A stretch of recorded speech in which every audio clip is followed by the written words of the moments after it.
Bonjour à tous et merci de suivre ce petit programme dans lequel je vais vous donner tous mes conseils pour réussir votre pêche en mer. Aujourd'hui, on va parler d'un sujet qui reste encore un peu mystérieux pour certains. Je veux parler de l'impact de la pression atmosphérique sur l'activité des poissons.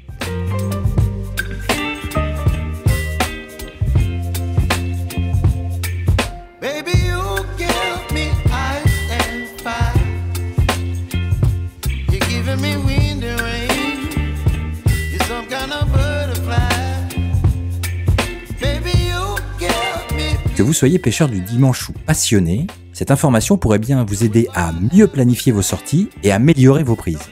Alors surtout restez bien jusqu'à la fin parce que je vais vous laisser une petite astuce pour mieux lire les conditions avant de partir pêcher en bord de mer.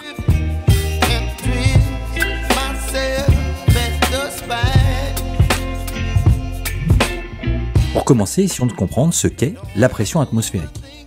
Alors la pression atmosphérique, c'est un phénomène simple qui a une influence forcément sur la météo.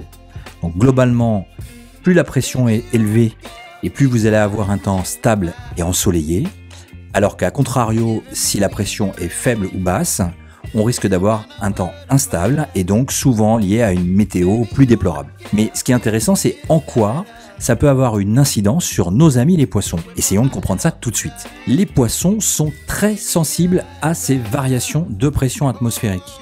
En haute pression, l'eau est généralement plus claire et les poissons deviennent plus actifs. Dès que la pression commence à chuter, comme par exemple avant une intempérie ou une tempête, leur comportement change. Ils tendent à se nourrir davantage, deviennent beaucoup plus actifs et se nourrissent rapidement avant d'aller se cacher dans des eaux plus profondes et plus calmes. Les pêcheurs expérimentés savent très bien que cette variation de pression peuvent affecter également la hauteur d'eau à laquelle vous allez trouver le poisson. Plus la situation perdure et s'installe dans le mauvais temps, plus les poissons vont être plutôt tankés dans les grandes profondeurs. Donc globalement, en haute pression, ils vont avoir plutôt tendance à remonter vers la surface, alors que sur des basses pressions, vous aurez beaucoup plus du mal à les toucher du bord parce qu'ils iront se réfugier à l'abri dans des profondeurs plus calmes, avec moins de variations. Alors, quand devons-nous sortir, me direz-vous ? Si vous voulez maximiser vos chances, le meilleur moment, c'est juste avant une chute de pression, avant que la dépression arrive. En revanche, évitez les périodes de basse pression prolongées, les poissons auront tendance à être beaucoup plus discrets et ce sera beaucoup plus difficile pour nous de les capturer. N'oubliez pas qu'à la pêche, la patience c'est la clé. Mais en observant bien les pressions et en particulier leurs variations, vous pourriez bien être au bon endroit, au bon moment.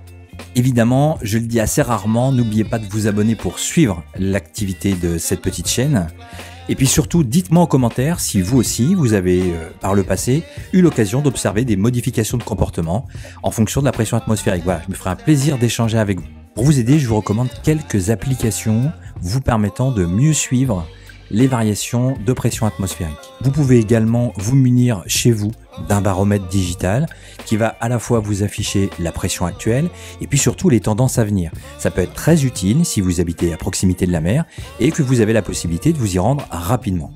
Évidemment, astuce, consultez votre pression atmosphérique la veille et le jour même de votre partie de pêche. Et surtout, ajustez votre mode de pêche aux variations que vous aurez observées. Voilà, vous savez tout ou presque sur la façon dont la pression atmosphérique influence l'activité des poissons.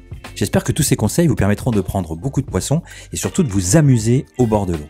Évidemment, adoptez un comportement citoyen et ne laissez pas de déchets derrière vous. J'espère vous avoir aidé à aborder ce moment de la bonne manière, alors maintenant, c'est à vous de jouer. Si ce programme vous a plu, n'hésitez pas à le partager et à me le dire en commentaire. On se retrouve ici très vite pour des nouveaux conseils de pêche. Je vous dis à très bientôt. Allez, ciao!